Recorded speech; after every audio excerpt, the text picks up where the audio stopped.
Okay, here it is.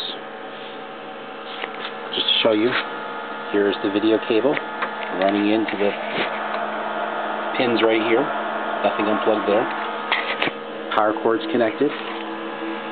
There's the screen, and up here you can see that the flyback is connected. It's working. Now the screen, now you see the screen is turned all the way up, so you're seeing these lines. Now if I take and turn the screen down, let me get my bit. So I'm putting it on the screen knob. Turn it down. This is just to show that we're actually getting a picture of some kind. But other than that, it's black. Okay, now I can turn all the red, green, blue drive. That's this. Really, I'm getting a picture here. I can adjust it all, but it's not. That's not the point. They're all centered right now. This is where it was working before. Here's the remote board, which is wired directly in. Now I'm going to turn the contrast. Nothing happens. Turn the brightness. It actually does adjust a little bit. Vertical size works. Okay.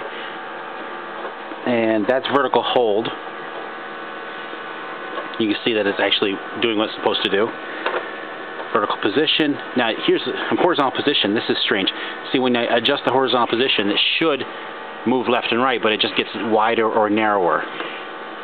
Okay, and the same thing for the vertical position. Well, the vertical position actually does work somewhat.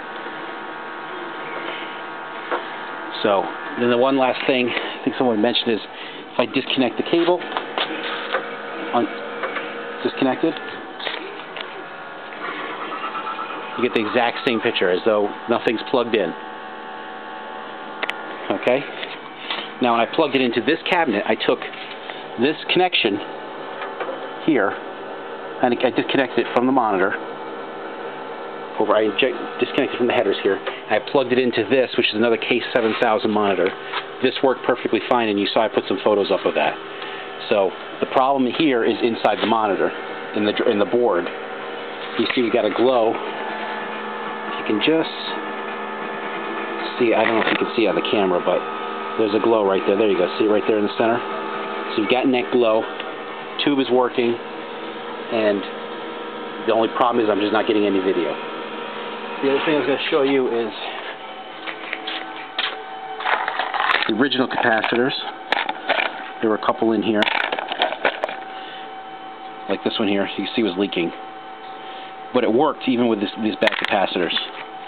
So that's it. And again, yeah, no, nothing picture-wise. This monitor worked before I put the cap kit in.